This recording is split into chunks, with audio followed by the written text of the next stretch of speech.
Ora viva, caro internauta, seja bem-vindo a mais uma edição do programa Política na Mesa, o programa que leva à mesa assuntos que marcam a política nacional e de Vilanculo em particular. E hoje não vamos fazer diferença, celebrou-se no passado dia 12, o Dia Internacional da Juventude, e hoje vamos levar à mesa aquilo que são as dificuldades e os desafios desta camada social e também um caso dando conta que agentes do Cernic estão envolvidos em crimes com destaque para os raptos e também a conquista de Mocimboa da Praia. E para a devida análise destes assuntos, conto com a presença do Leandro Sossoma em representação do Partido Frelimo, a quem já saúdo. Boa noite, Leandro Sossoma. Muito obrigado. Boa noite, Noah. Boa noite à colega do painel. Boa noite aos internautas que constituem a audiência deste nosso canal VTV, que tem trazido para o público aquilo que são temas candentes inerentes à vida em Vilanculo e no país em geral. Saudar de forma especial o camarada Filipe Jacinto Inhosso, presidente do Partido Frelimo, que aliás já fez uma comunicação sobre o estado de calamidade pública, que se resume basicamente na manutenção das medidas. A saudação extensiva aos camaradas meus pares do Partido Frelimo em Vilanculos e em todo o território nacional e na diáspora. Muito obrigado. Muito obrigado, Leandro Sossoma, em representação do Movimento Democrático de Moçambique, conto com a presença da Sara Chicango. Boa noite, Sara. Bem-vindo a mais uma edição. Boa noite, Sr. Noah. Boa noite a todos aqui presentes. Primeiro tenho a saudar o meu partido, Movimento Democrático de Moçambique, saudar o povo moçambicano e não se esquecendo de saudar também os jovens moçambicanos pela passagem, por ter comemorado ontem, dia 12, o seu dia, e saudar a toda a mulher do movimento democrático que nesta altura está a mobilizar um e o outro irmão para cumprir com as medidas de prevenção da Covid-19 e também aproveitar, saudar a todos os profissionais de saúde que se encontram engajados para se prevenir dessa doença, e muito obrigada. Muito obrigado, Sara Chicango. Hoje, estimado telespectador, nós vamos contar com a presença do Ricardo Tembe, mas o programa vai ao ar e neste momento vamos observar o nosso primeiro assunto, que é relacionado com a comemoração do dia 12, que é o Dia Internacional da Juventude. Vamos olhar aquilo que são as dificuldades e os desafios desta camada social. Começo consigo, Leandro Sossoma. Celebrou-se o Dia Internacional da Juventude. Neste momento, o que é que podemos dizer sobre a juventude no nosso país? Muito bem, obrigado por trazer-nos este tema bastante importante. Aliás, não fugiria à regra, porque foi mesmo na semana que termina que comemoramos o Dia Internacional da Juventude. Uma data que se comemorou desta vez sob o lema Juventude engajada na produção alimentar para as comunidades. E olha, só analisando este lema já dá para perceber que trata-se, portanto, de um extrato social que é de grande importância para o ímpeto do desenvolvimento de qualquer sociedade que seja.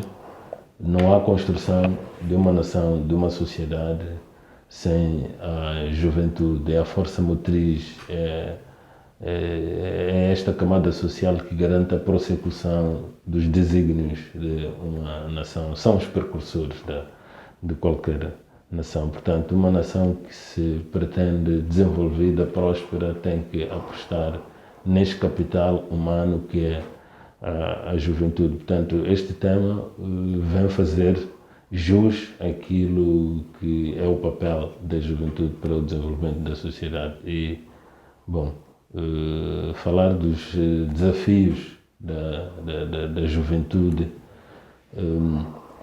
em particular em Moçambique. Sabemos que este é um dia internacional, mas os desafios são, de certa forma, peculiares para cada país, para cada região. E os desafios da juventude em Moçambique, temos aqueles que são estruturais, que são gerais, não é? A questão da formação profissional, não é?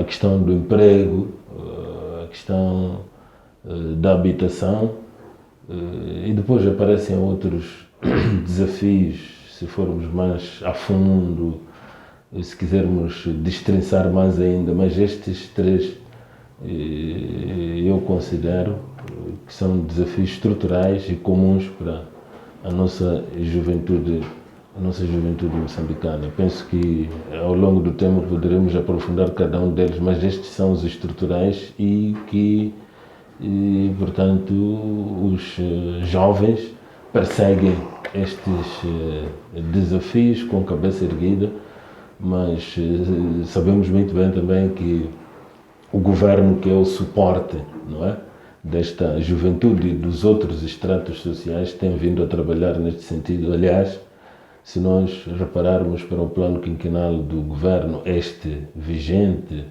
vamos ver que a prioridade 1 e 2 assentam-se exatamente naquilo que se pretende para a nossa juventude. Portanto, muito obrigado, Leandro Sassom. Sérgio Cango, como é que olha para o estágio atual dos jovens de Moçambique e Vilanculo em particular?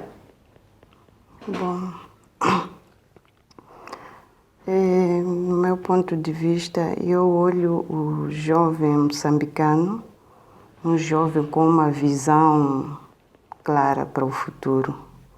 O que ele não encontra nesta sociedade é um empurrão para ele poder realizar os seus sonhos como jovem. Nós sabemos que os jovens são inteligentes, são a força motriz para dar continuidade daquilo que os nossos antepassados não puderam fazer, para dar continuidade no desenvolvimento desta sociedade. Mas já há aqui muitos desafios, segundo estava aqui a dizer o meu colega. Um dos desafios é a falta de casa própria, o emprego e mais o que? São muitos.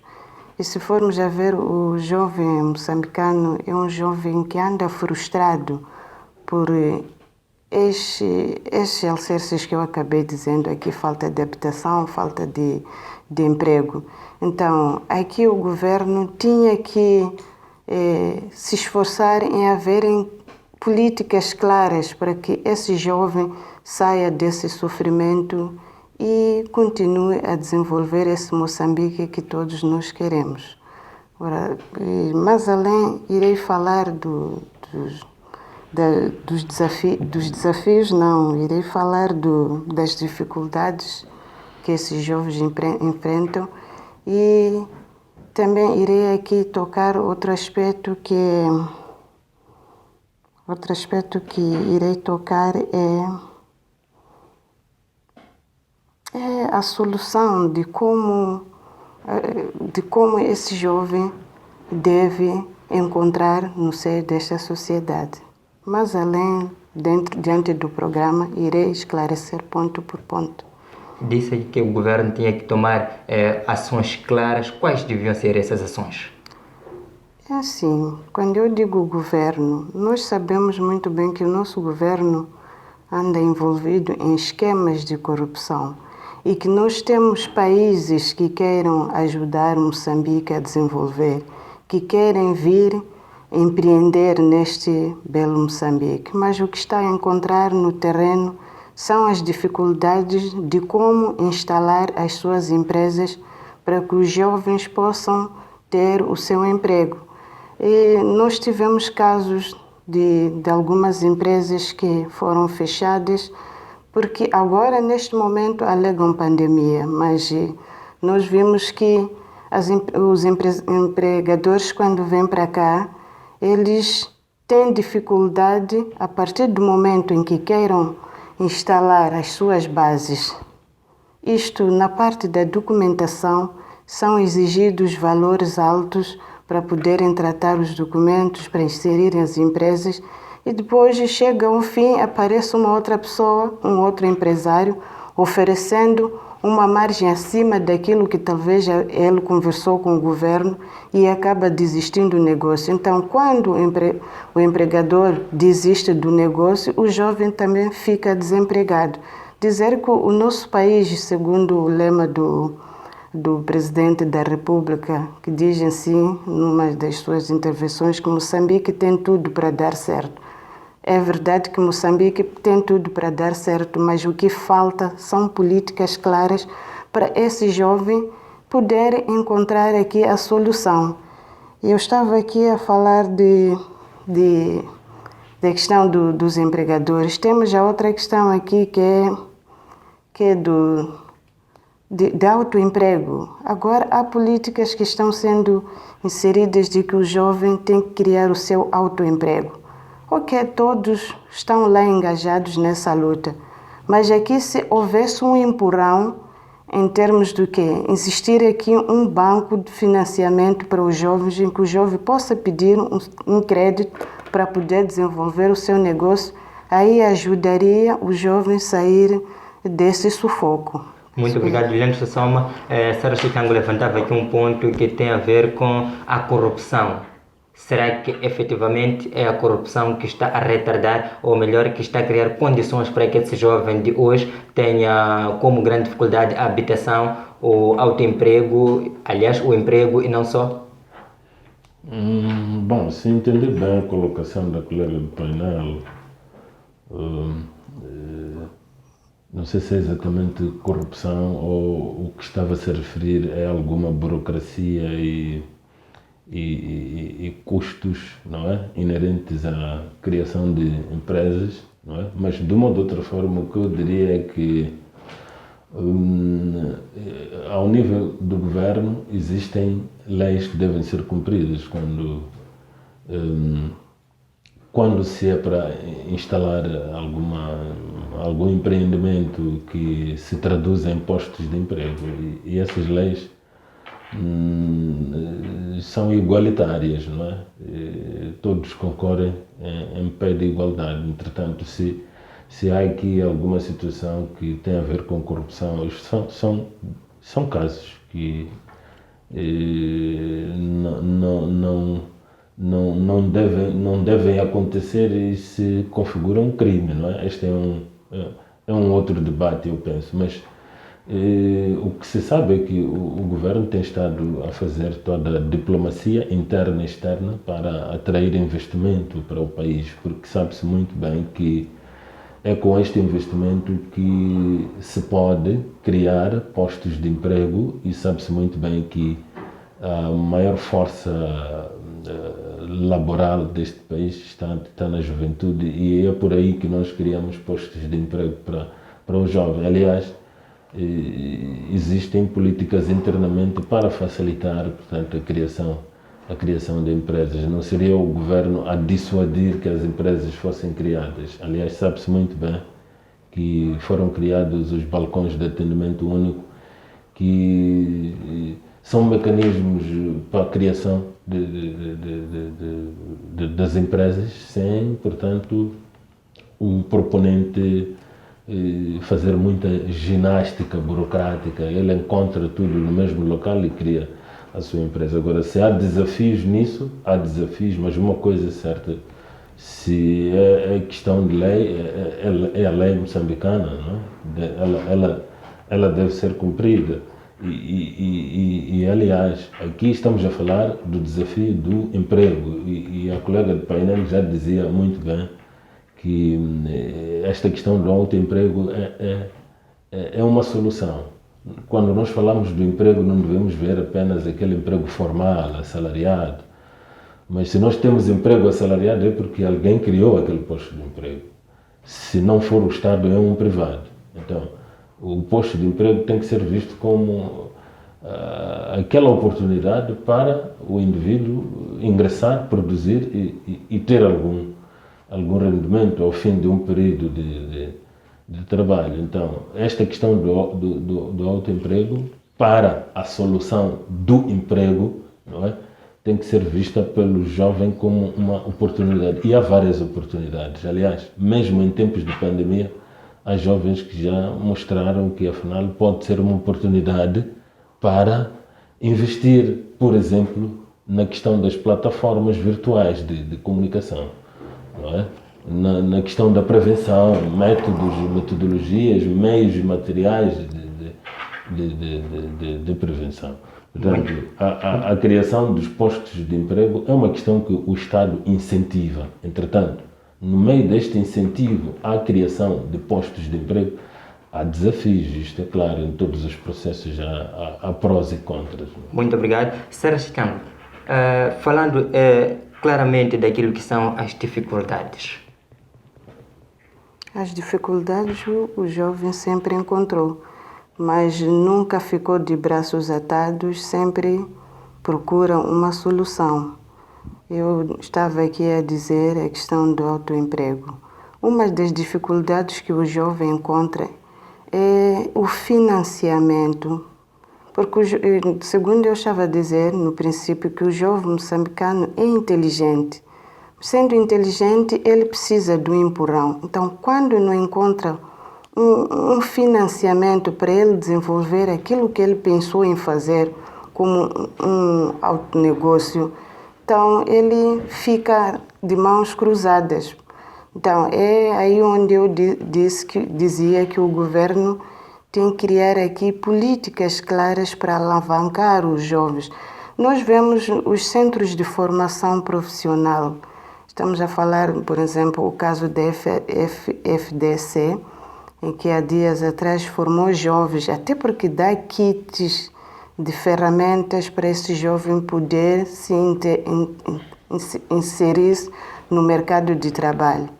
Mas o que quando não há esse incentivo, ele pega aquele instrumento que recebeu lá, vai guardar, espera de uma oportunidade qualquer, só que essa oportunidade, quando não vai acompanhada por um financiamento, acaba ficando a fazer pequenos biscatos que só vão servir para ele poder comer. Então, segundo estava aqui a referir, dizer o meu colega que o lema de produção alimentar, o jovem não deve só ter uma visão para o estômago, para comer, não deve viver para comer. O jovem sonha. Ele quer ter uma casa própria, quer ter família, e quer realizar os seus sonhos. Agora, quando o governo vem aqui com o lema só porque o jovem deve produzir comida, como se o moçambicano só vivesse para comer e ficasse satisfeito para a comida, assim não dá. Tem que alavancar, porque o jovem primeiro nasce pobre, cresce numa família pobre, por mais que tenha sonhos, morre pobre e não chega a realizar os seus sonhos. Tem que ser que nem outros jovens de outros países, em que a gente tem que tentar copiar um pouco. O que faz com que aqueles jovens lá fiquem incentivados? Por exemplo, no país vizinho aqui, os jovens têm uma pensão, pelo menos de sobrevivência. Enquanto tem aquela pequena pensão, ele vai tendo motivações de guardar aquele seu pouco que recebe mensalmente e daí, se for um jovem esperto, acaba abrindo um certo negócio. Então, se existisse aqui um banco de financiamento, nem que seja para devolver aos poucos, eu penso que todos os jovens estariam ali a fazer alguma coisa e parariam de chorar. Nós vemos licenciados, porque não adianta formar, mas quando não há brecha, ficamos todos de mãos cruzadas. Muito obrigado, Sérgio Chicango. Leandro Sossoma, a Sérgio Chicango levantava aqui o ponto do financiamento. Como é que olha para essa questão? Bom, a questão de financiamento é um desafio que, quer dizer, ele não vai ser possível, satisfazer a 100%, não é? E eu quero crer que, aliás, desafio a mim próprio, que não temos nenhum país mesmo dos mais desenvolvidos que consegue financiar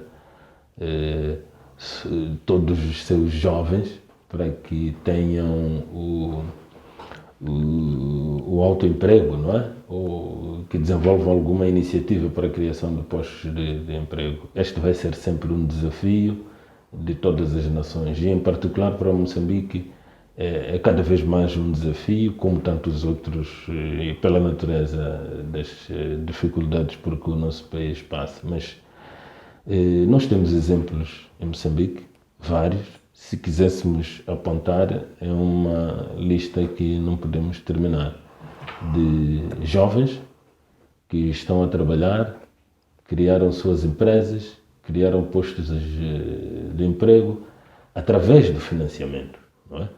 Pode ser um financiamento direto do governo, através de programas como, por exemplo, o FAIS, que é o Fundo de Apoio a Iniciativas Juvenis, Mas tem que ter cartão da Frelimo. ou até através de apoios nas instituições financeiras específicas para tal, não é? Há tantos jovens que estão a fazer isso. Este financiamento, ele nunca vai ser suficiente, porque os desafios, sempre que há oportunidade, os desafios crescem cada vez mais. Mas isto vai em proporções não desejáveis, mas isto vai acontecendo. Nós temos jovens empreendendo em vários setores, no setor da construção, no setor agropecuário, no setor das tecnologias, no setor dos transportes e por aí em diante, não é? Aqui onde nós estamos, não é? Este é um empreendimento de um jovem, não é? E isto não se pode menosprezar. Nós temos que concordar que os desafios são imensos. Os jovens, eles próprios, não estão satisfeitos até aqui por aquilo que alcançaram e vão alcançando. O governo não está, e penso que nunca vai estar satisfeito enquanto todos os jovens não tiverem o seu autossustento. Então é um desafio de todos os dias, porque este extrato social constitui a base mais larga da nossa pirâmide, não é? E então vai suscitar sempre desafios. Aqui dizia-se, por exemplo... Muito obrigado, Leandro Soma. Vamos neste momento olhar o nosso segundo assunto, que é agentes da Cernic envolvidos em crimes com destaque para os raptos. São no total 11 agentes da Cernic que, segundo a própria Cernic, afiliaram-se a associações para denigrir, para delinquir e roubo agravado e também raptos. Sara Chicão, como é que olha para esta situação de agentes da Cernic que estão envolvidos em crimes como estes? Eu dizia que sempre nos debates passados que a corrupção neste país é que mata os cidadãos. A corrupção começa do topo e vai descendo à base. Então, por que não o polícia, o mais pequeno, vai deixar de roubar se o seu chefe rouba? Então, é aí onde começa o problema. Tinha que haver seriedade no combate ao crime. São muitas destas instituições da Cernic em que os seus agentes estão envolvidos em quadrilhas criminosas. Ao invés de investigarem os crimes, eles estão envolvidos nos mesmos crimes que deviam investigar. E nos últimos anos é comum se falar de quadrilha e associar-se a agentes da Cernic, ou estiverem lá envolvidos agentes da Cernic. Fala-se de 11 indivíduos fora da corporação. Esperávamos aqui que dissessem quem são esses 11 indivíduos. Não mostram as caras desses indivíduos para nós podermos conhecê-los. E nem temos a certeza se estão fora, uma vez não se foram mencionados os seus nomes.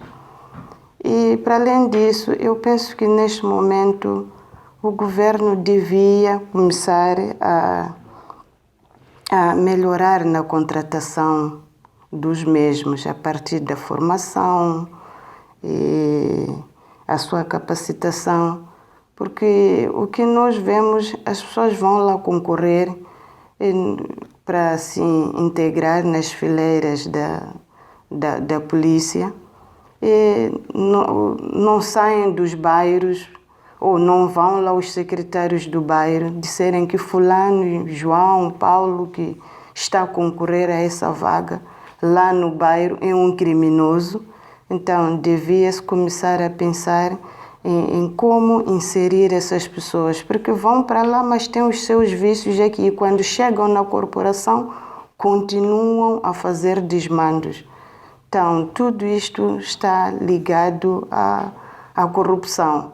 É daí que eu dizia que quando a corrupção ser estancada lá no topo, de certeza a base também vai encontrar soluções para acabar com os mesmos. Muito obrigado, Sr. Chicango. Leandro Sossoma, são 11 agentes da Cernic fora da corporação devido a crimes com destaque para o rapto. Como é que olha para esta situação? Bom, muito obrigado por esta questão sobre este tema. Bom, o anterior tema sobre a juventude é inesgotável, não é? Mas deixa-me só, porque eu estava a concluir e não vou roubar muito tempo para esta resposta, é que o jovem recém-formado que, por exemplo, recebe kit para o autoemprego, ele não deve chegar em casa e simplesmente arrumar o kit. O kit é mesmo para o autoemprego. Agora, uma coisa é, o jovem recém-formado é iniciante, por exemplo, na formação de carpinteiro ou eletricista. Ele não vai ombrear com o eletricista que já tem décadas de experiência. É preciso saber começar de pequeno. Se eu tivesse que dar exemplo, nós temos um jovem aqui que hoje é um empresário. Sabes como é que começou? A vender um maço de cigarro. Um maço de cigarro. Estou a falar do Pascoal Xavier Vilancourt. Todos nós conhecemos, não é? Começou assim e hoje está aí. E eu sou testemunha disso porque estive em algum momento lado a lado com ele a fazermos isso. Eu não fui até lá onde ele está. Ele está aí. Então, é isto que os jovens devem fazer. E o currículo vai se construir. Um dia é grande mestre, é grande empresário. Mas, voltando para este tema, eu, quanto a estes assuntos, tenho me reservado a poucos comentários. Por quê? Porque, olha, a lei em Moçambique é para ser cumprida por todos os cidadãos. E nós temos esta situação dos agentes. Aliás, esta informação que foi dada pelo porta-voz de Cernic faz referência aos períodos desde janeiro a agosto. É um cumulativo de janeiro a agosto deste ano. Então, estes 11 agentes de Cernic, portanto, foi o culminar de um trabalho que foi sendo feito de investigação face às denúncias que iam acontecendo, não é? Que vinham de vários lados sobre o envolvimento de agentes do Cernic nestes crimes de associação de burla para delinquir, roubo agravado, incluindo até raptos, não é? Então fez-se a investigação, chegou-se a esta conclusão, tomou-se medidas, estes 11 foram expulsos e tantos outros até tiveram outras medidas administrativas, como multas e por aí em diante. E quero crer que se estes foram anunciados é porque chegou-se a uma fase de deliberação que se achou que era momento de trazer algum resultado. E depois deste resultado, alguns até ainda podem recorrer e por aí em diante. E se em momento oportuno não foram apresentados, claro, nós todos gostaríamos de saber, não é? Aliás, é uma forma de repreensão essa, não é? A repreensão pública, quando eles são publicados e nós sabemos, então eles ficam de certa forma consentidos com isso. Não há quem quer ser publicado como criminoso, por mais que o crime seja leve ou seja grave, ninguém quer isso.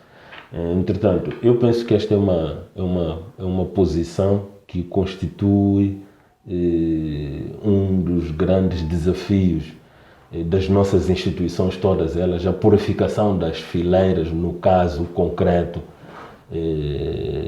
da polícia em geral, não é? Se falhou alguma coisa no apuramento, falhou alguma coisa na formação e este indivíduo ingressou no aparelho do Estado, não é?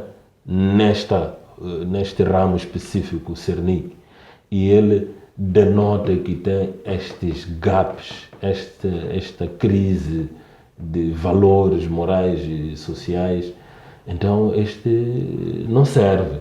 E se não serve, tem que ir ao seu lugar. Aliás, o porta-voz já dizia muito bem que está garantido o acompanhamento desses indivíduos para que eles, como agentes do Cernic, conhecem, portanto, os meandros do crime, naturalmente, porque eles faziam investigação, podem ser um perigo, não é? Pode representar um perigo onde eles estiverem. Então, garante o seu acompanhamento através das instituições de segurança do Estado para que sejam observados se mudam de comportamento, se influenciam para o surgimento de outros focos de crime. Portanto, este é um trabalho que é bem-vindo, é um trabalho de aplaudir e nós vamos ver este tipo de situações, não é? Porque há um trabalho muito aturado dentro das instituições do Estado para que o funcionário seja íntegro e trabalhe para aquilo que ele, portanto, foi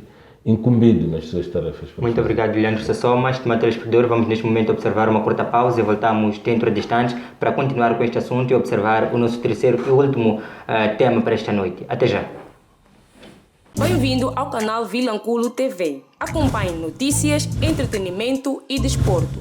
O nosso objetivo é manter o telespectador informado de tudo o que acontece em Vilanculo e no nosso belo Moçambique. Siga-nos nas nossas redes sociais, Facebook, Instagram, YouTube e Twitter. Não se esqueça de partilhar os nossos conteúdos para juntos crescermos.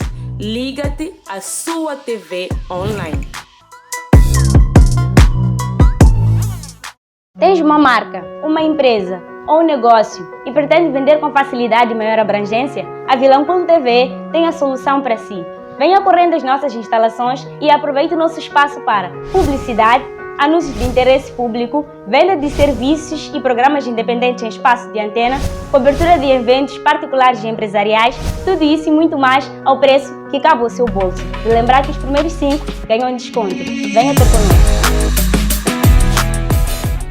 Mais uma vez, estimados telespectadores, estamos de volta para a segunda e última parte do programa Política na Mesa. Vamos continuar a observar o assunto que tem a ver com agentes do Cernic envolvidos em crimes, com destaque para raptos. Volto consigo, Sara Chicango.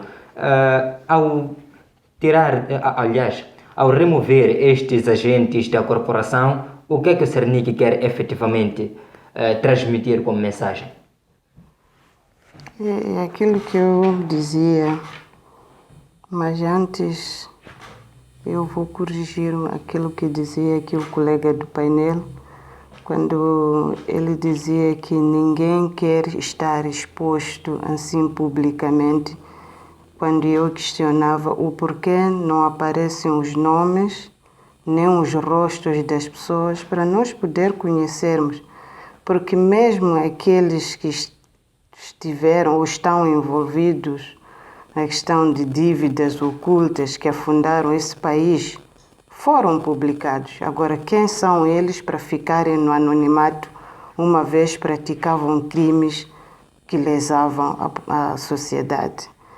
Então, eu penso que deviam eles serem punidos, ao invés de serem expulsos da corporação, deviam ser punidos exemplarmente. Eu penso que expulsar para eles não é nada, uma vez eles faziam crimes de corrupção rápidos.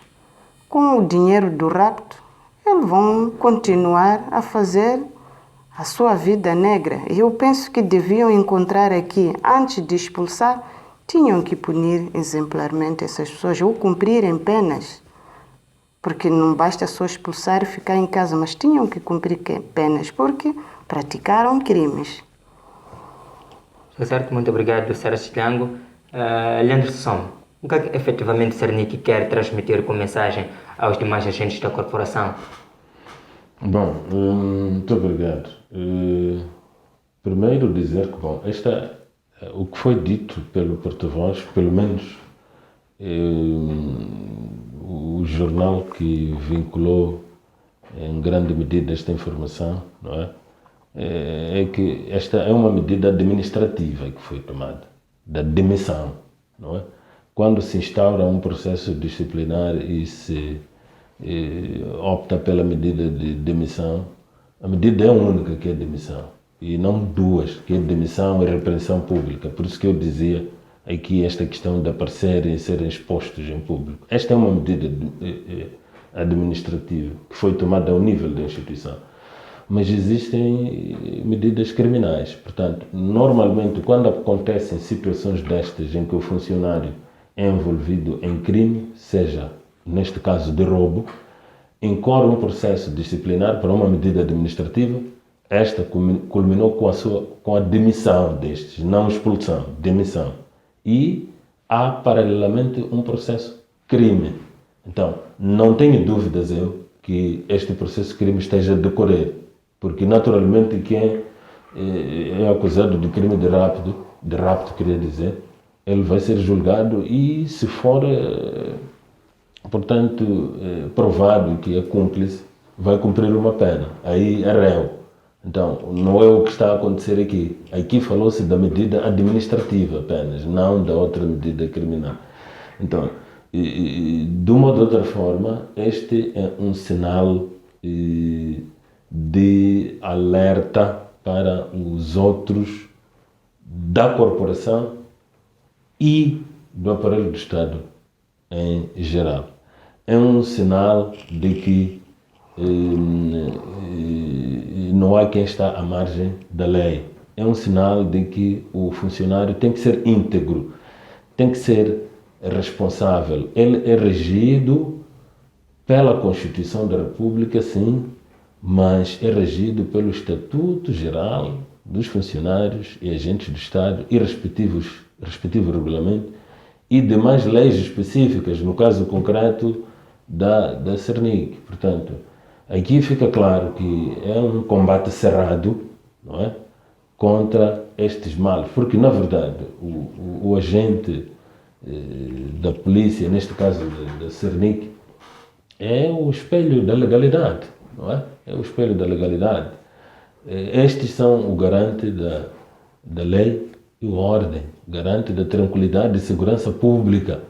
Então, não devem nos ensinar a sermos criminosos, não devem nos ensinar que existem raptos. Não, nós confiamos neles para o nosso dia a dia, a nossa segurança, são o nosso guardião. Portanto, todos os outros, e eu tenho fé que cada situação desta natureza que ocorre, há quem o assunto lhe toca, há quem muda, há quem aprimora o seu comportamento, o seu desempenho, há quem aprende.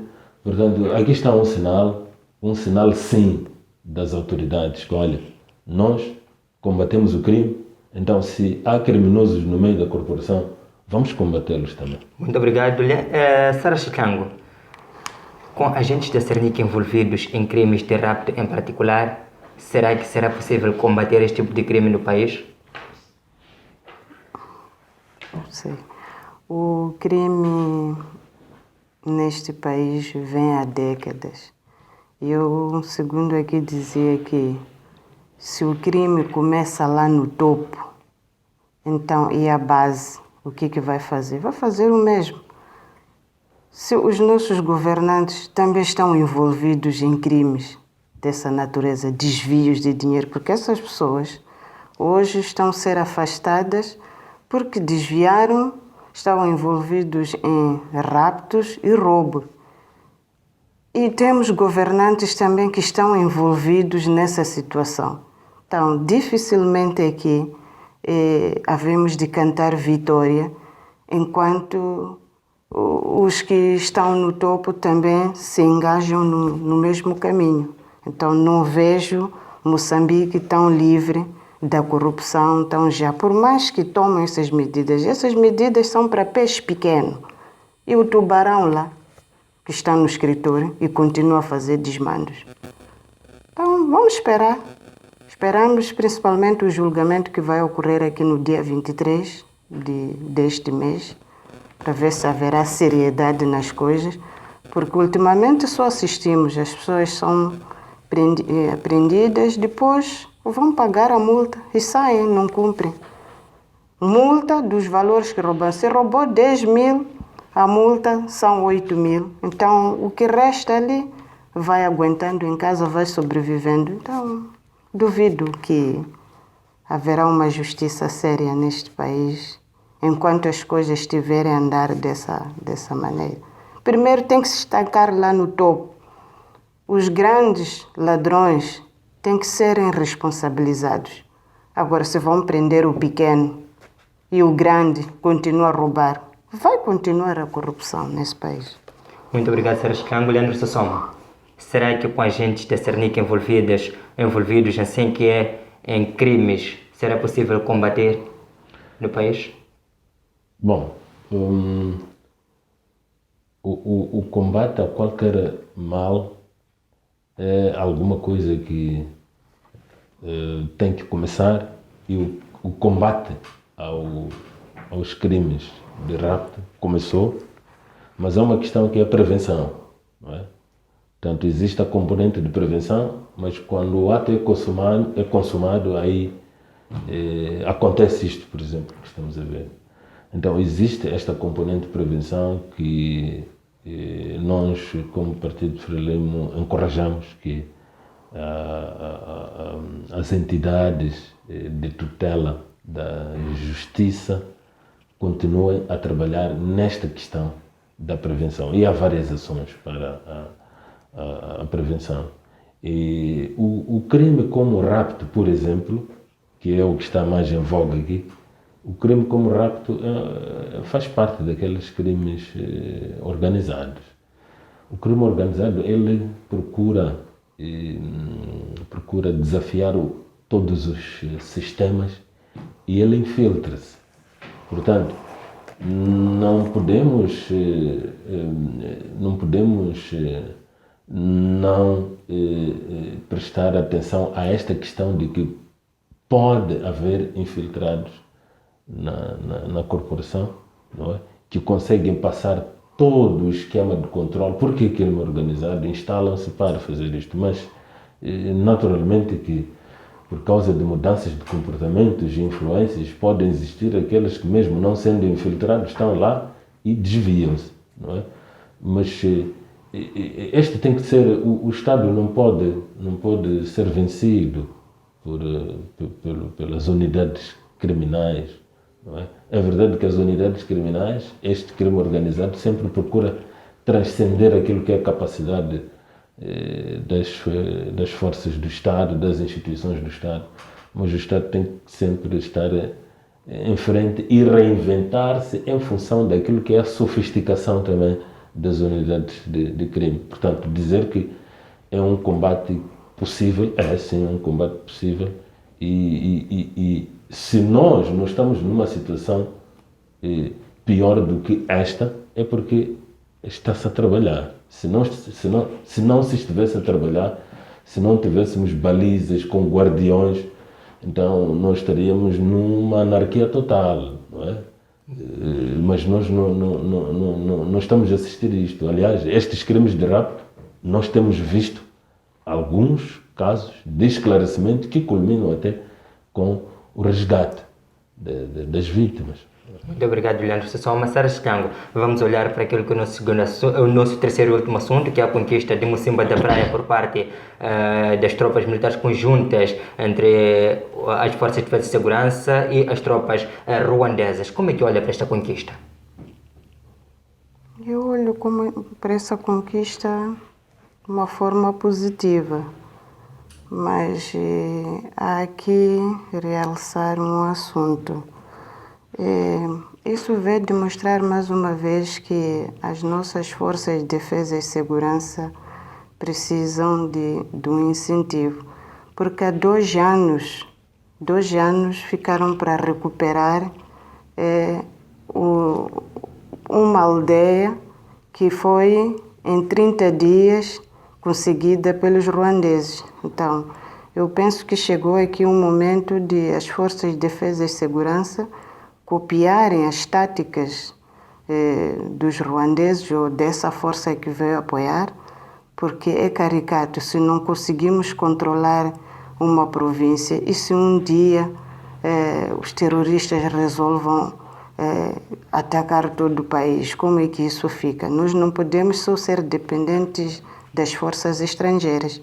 Então, há que se pensar, o governo criar condições de treinar a nossa força para estar apto para responder uma situação desta natureza. Muito obrigado. Leandro Sasson, como é que olha para esta conquista de Mussumba da Praia? Bom, a conquista de Mussumba da Praia é um ganho, não é? É um ganho que todos os moçambicanos almejavam, não é? E felizmente aconteceu. Estamos numa fase embrionária ainda para pensar em devolver a população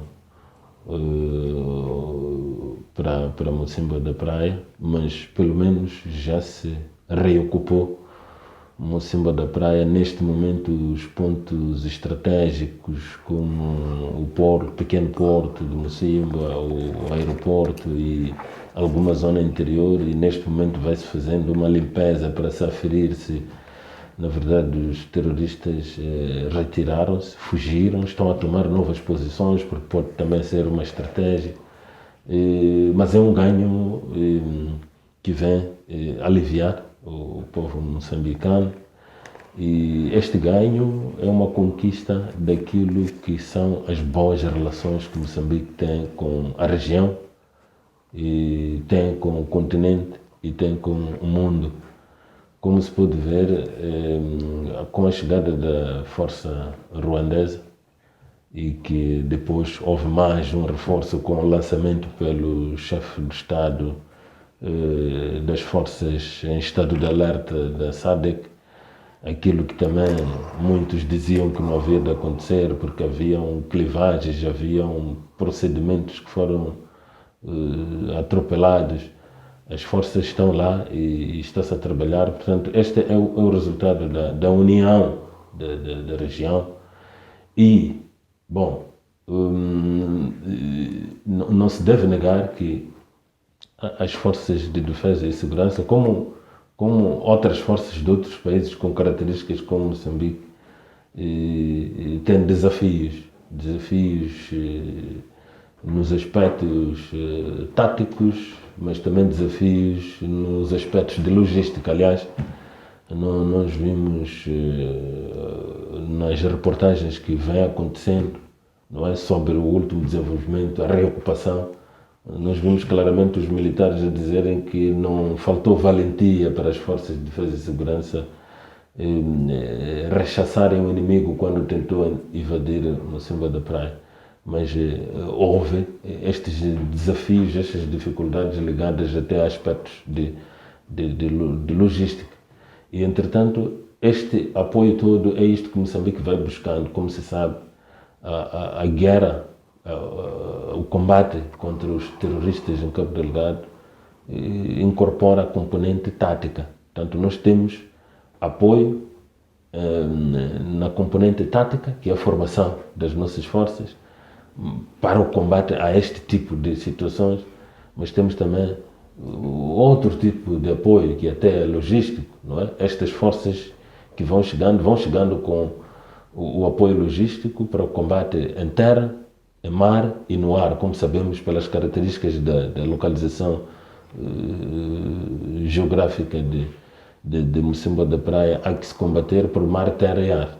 Então, vão chegando com este tipo de apoios. Então, é um desafio, é necessário, de facto, porque estas forças todas não vão estar de forma perene em Cabo Delgado.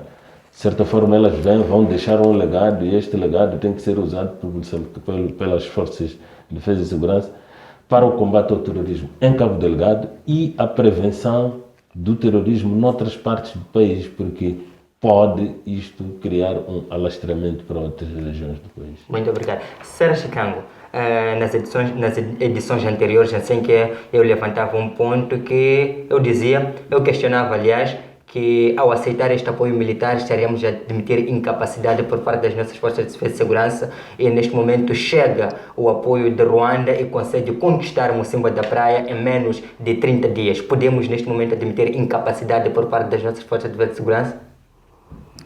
Bom, eu até dizer incapacidade, talvez estaria a menosprezar o esforço que as forças de defesa e segurança. Uma das coisas é o indivíduo tem que estar motivado. Então, se não há motivação aqui clara, a pessoa fica fragilizada. Para dizer que as forças de defesa e segurança, se calhar houve aqui um motivo que lhes fizesse com que houvesse essa fragilidade. Porque dizer que foram questões logísticas, porque se formos a ver, há muitas empresas que se ofereceram, até fala-se de 10 empresas, cada um oferecia aquilo que tem em termos logísticos, que era armas, e alimentação e tudo isso. Se for para ler é uma página, porque eu tenho lá registrado na minha agenda, daquilo que teve como apoio. E se formos a ver, saíram aqui algumas forças para o exterior para irem receber treinamento. Então, eu não diria que eu acho que faltou motivação para os mesmos levarem este combate a sério. Então, aqui há algo que está a falhar. Há algo que está a falhar, para não dizer que há fragilidade por parte dos mesmos. Depois de receber, por mais que a gente presenciou o treinamento que eles tiveram, mas depois quando chegaram no terreno, eu penso que aqui faltou uma motivação para os mesmos. Porque se formos a ver, há muita coisa que foi ocultada no meio disso tudo. Diziam aqui que aqueles indivíduos são pessoas sem rosto, não os conhecem. Então, o governo nunca quis abrir aqui uma brecha para ver uma investigação desta guerra. Diziam que são pessoas sem rosto, mas e nem aceitavam que as mídias falassem do assunto. Mas hoje já é conhecido. Até aparece aqui o ex-presidente Joaquim Chissano, que dizia que temos que dialogar. E hoje já se fala de um líder, do tal Bonomar, Omar. Então, já começa aqui a aparecer a verdade. Então, por isso eu dizia que eu não posso dizer que houve fragilidade por parte das forças, sei que houve, mas algo aqui ficou ocultado, ou porque não estavam motivados, ou porque também reivindicavam algum direito seu, porque nós sabemos que a nossa força aqui é mal paga. Então, quando é mal paga, não há motivação. Eu falo isso porque quando eu viajo para o centro, nós constatávamos nas posições militares, mandavam parar os autocarros, pediam água. É um militar esse que está no combate, manda parar um carro para pedir água, para pedir cigarro. Então, onde há de vir uma motivação para ir combater uma guerra dessas? Então, eu aqui digo que ainda há muitos pontos de interrogação, porque hoje já se consegue dizer que tem rosto, é o fulano de X, e onde? E diziam que está tudo controlado, mas ficamos aqui anos sem saber de que haviam essas aldeias ocupadas por inimigo, mas hoje já é sabido que há aldeias, até aeroporto, estavam nas mãos do inimigo, mas diziam que está tudo controlado. Então, se há omissão por isso, ainda há mistério. Por que não estava a ser travada esta guerra que levou 2 anos, mas em 30 dias conseguiu-se? Muito obrigado. Leandro Sassoma, será que neste momento podemos, de certa forma, admitir incapacidade por parte das nossas forças de defesa e segurança? Bom, eu penso que é consensual que de nenhuma forma nós vamos dizer que há incapacidade tática das nossas forças de defesa e segurança. Aliás, nós temos um território imenso, não é? quem garante, portanto, a soberania são as forças de defesa e segurança deste território todo, não é? Aliás, é preciso notar que a história de guerra em Moçambique já vai desde a história da independência nacional, não é? Foram os moçambicanos que fizeram isso, não é? Nas condições em que hoje nem podemos imaginar, e sempre usando daquele slogan de que não se olha para os meios para alcançar os objetivos.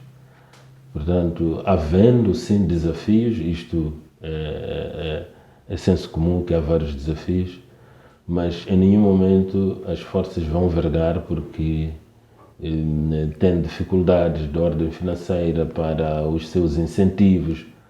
Se nós estivéssemos agora com as forças de defesa e segurança aquarteladas, porque não há incentivos, eu não sei o que estaríamos a dizer das nossas forças de defesa e segurança e sobretudo do nosso governo.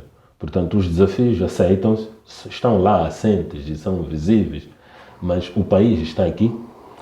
Quem deve defender a soberania deste país são os moçambicanos nestas condições em que nós nos encontramos. E, na verdade, fica claro também que o governo tem que fazer um investimento acrescentado e com muita atenção para a defesa e segurança do país, que não pressupõe apenas um investimento na área militar.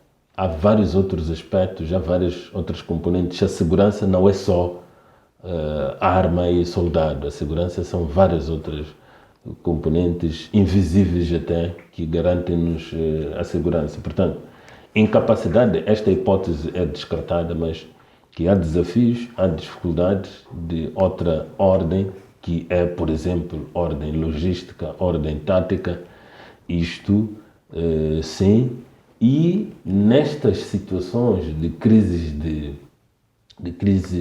militares, como é o caso de Moçambique, estes são casos muito delicados que às vezes as fórmulas não funcionam muito bem, não é? Se hoje, por exemplo, é conhecido quem é o líder, nós sabemos até isso através de uma fonte dos Estados Unidos da América, não de uma fonte moçambicana.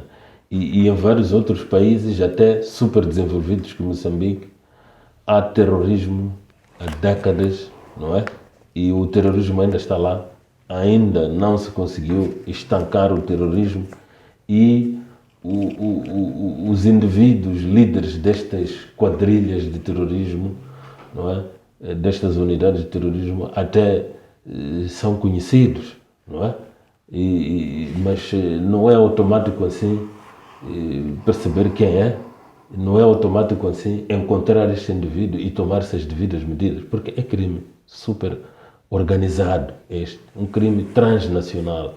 Portanto, há que, em algum momento, ter cuidado. A expectativa de nós todos é que estejamos tranquilos, em segurança, e que quando acontece alguma coisa o Estado consiga imediatamente intervir e salvaguardar a integridade física do seu povo. Este é o interesse de todos, e todos queremos isto, mas as situações de conflitos militares têm suas peripécias e não são coisas que se resolvem aos feijões. Não. São situações super delicadas que precisam, portanto, da sua especial atenção. Muito obrigado. Sara Chicano, há um assunto, aliás, há uma questão que não se cala com a conquista de Mocimboa da Praia, sem que diz-se que nunca veio ao público o governo moçambicano admitir que, aliás, informar ao povo moçambicano que Mocimboa da Praia estava sob total comando dos terroristas, e neste momento veio ao público para dizer que retomou a controlar a vila de Mocimboa da Praia. Como é que olha para esta situação? Eu olho para esta situação, uma situação caricata, né? Porque desde que essa guerra eclodiu em 2017, várias pessoas quiseram saber os motivos dessa guerra. Até houve apoio de alguns países se pronunciaram vir apoiar. Houveram jornalistas lá que foram mortos porque queriam saber as reais motivações dessa guerra. Mas o governo não deixava que houvesse essa investigação. E sempre quando houvesse um questionamento dessa natureza, em querer saber como é que vai Cabo Delgado, dizia-se que está tudo controlado. Eu penso que a reação do governo iniciou quando houve o fechamento da Total. Então aí já houve uma preocupação. Quando eram pessoas lá a morrerem, a se deslocarem das suas terras de um lugar para outro, não havia aquele interesse. Mas por causa do gás, por causa da Total, dos patrões da Total que fecharam as suas portas e voltaram para as suas terras, aí já houve pressão maior. Então tudo aquilo que estava sendo ocultado, então veio ao ar. É a razão que eu dizia que ainda há de haver muita coisa que vai sobressair, tudo aquilo que estava escondido. E hoje já aparece aqui o governo a dizer podemos negociar com os tais, mas ontem dizia que são pessoas sem rosto. Então aqui ainda há de haver muita tinta, vai rolar muita coisa no seio desta guerra de Cabo Delgado. E para dizer que a minha formação política surgiu através da vontade popular, então para falarmos de guerra mesmo, nós só ouvimos dizer, e é complicado, mas como estou diante de um debate, tento aprofundar. É a razão que eu dizia aqui que não vou falar das fragilidades, porque não sou conhecedor desta matéria, mas aqui há que começarem a copiar as táticas da força que veio apoiar. Quem sabe amanhã podemos cantar vitória quando existir uma coisa igual, talvez fora de Cabo Delgado ou num outro ponto da província, então do país. Então as nossas forças estarão aptas porque já terão copiado as táticas dessas forças que vieram apoiar Moçambique. Muito obrigado. Leandro Sossoma, a questão de chegar-se até, neste momento é que se chega a dizer que o governo moçambicano tem total controle da vila de Mocimboa da Praia, enquanto nunca veio o público para dizer que a vila de Mocimboa da Praia está sob total comando dos terroristas. Como é que se justifica? Bom, pode ser verdade que o governo nunca apareceu para dizer que Mocimboa da Praia está sem condições para habitação, mas sabe-se muito bem que quando agudizou-se, não é, esta insegurança, o próprio governo criou condições para a evacuação da população, não é? Então, se o governo quisesse esconder isso, não teria feito, e isto foi coisa que foi publicada e nós acompanhávamos pela mídia, não é, a evacuação dos habitantes de Mocimboa da Praia, não é, para regiões seguras, nomeadamente na cidade de Pemba. E naturalmente, depois desta reocupação, desta reconquista de Mocimboa da Praia, também devia ser algo público. E aliás, nesta reocupação o governo até disse que, olha, nós não avançamos agora e que a população tem que regressar a Pemba. Esta é uma questão, aliás, a Mocimboa da Praia, uma questão a ser ponderada, não é? Ainda está-se a fazer um trabalho minucioso e isto vai levar tempo para que se autorize que de forma segura as pessoas regressem. Mas claramente que a questão de comunicação, na altura em que não haviam condições para se viver em Mocimboa da Praia, é um debate, não é? A questão da comunicação, mas naturalmente que o governo não escondeu que não havia condições para se viver em Mocimboa da Praia. Agora, se o governo sempre disse que está tudo bem, não sei se foi exatamente assim a expressão usada, não sei, está controlado. Mas que está controlado, essa é uma verdade, porque se não estivesse controlado, nós não estaríamos hoje a regressar e reocupar Mocimboa da Praia através das forças conjuntas. Aliás, o que nós vimos e que o mundo critica como se não fosse verdade, é que as primeiras forças a entrarem em Mocimboa da Praia foram as forças de defesa e segurança totalmente moçambicanas, que prepararam o terreno para as forças ruandesas ocuparem o aeroporto de forma segura, não é? E isto aconteceu, e foi uma informação que foi dada por um oficial das forças de defesa e segurança na presença da força ruandesa, e se não fosse verdade, a força ruandesa já teria reagido. Portanto, eu penso que se o Estado moçambicano, o governo, tivesse dito a situação está descontrolada, não sei como é que os moçambicanos teriam, porque eu dizia aqui alguma vez num dos debates que assuntos militares eu não sou perito, vamos deixar os peritos discutirem com profundeza, mas eu não sei o que seria do povo moçambicano se o governo tivesse aparecido de forma precipitada e dizer que a situação está descontrolada. Olha só, Noah, se estamos dentro de casa com, vamos lá supor, uma situação de família em que tem menores e tem os pais, e introduziu-se uma cobra e o pai começa a saltar de um lado para o outro, como é que os filhos ficam? Ficam em pânico.